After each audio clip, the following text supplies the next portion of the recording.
একটা মূল জিনিসেরও ঠিক নেই।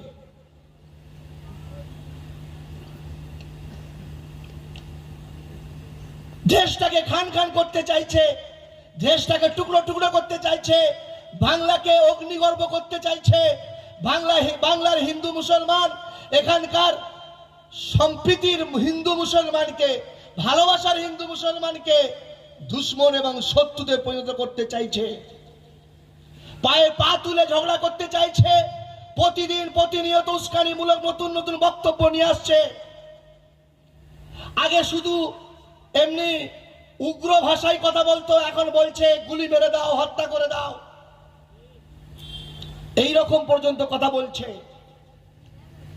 আমরা জানি না আমাদের রাজ্যের স্বরাষ্ট্র মন্ত্রণালয়ে এ বিষয়ে কি নির্দেশিকা আছে, তাদের কাছে এ বিষয়ে কি অর্ডার আছে, তারা কেন এর বিষয়ে কোনো স্টেপ নিতে পারছে না।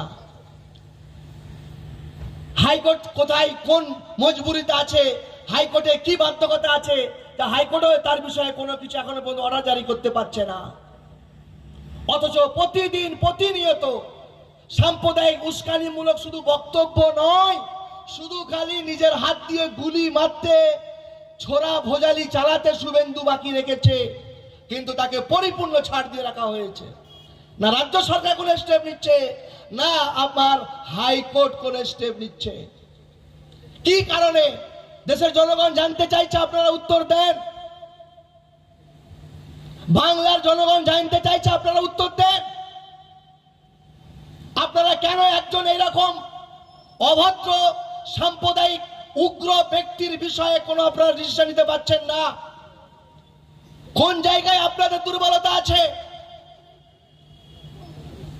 দেশের সংবিধান অক্ষুণ্ণ রাখা, দেশের সংবিধান সুরক্ষা রাখা শুধু খালি আমাদের রামশ্যাম যদু মধুর নয়। আপনারা দেশের অভিভাবক হয়েছেন, আপনাদের দায়িত্ব কি আছে? দেশের জনগণ আপনাদের থেকে হিসাব নিতে চাইছে, হিসাব দেন আপনারা। মনে রাখবেন, আপনাদের এই নীরবতা দেশের জন্য কিন্তু এটা ভালো লক্ষণ বলে আমরা মনে করছি না।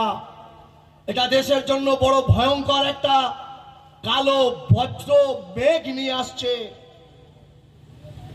তার জন্য দায়ী আপনারাই হবেন, দেশের জনগণ দায়ী হবে না, সাধারণ হিন্দু মুসলমান দায়ী হবে না। আপনারা পাওয়ারে আছেন, আপনারা আপনাদের পাওয়ারকে বৈধভাবে যথাপযোগ্য আপনারা ব্যবহার করছেন না কেন? দেশের জনগণ জানতে চাইছে। শুধু শুভেন্দু নয়, যদি শুভেন্দুর মতো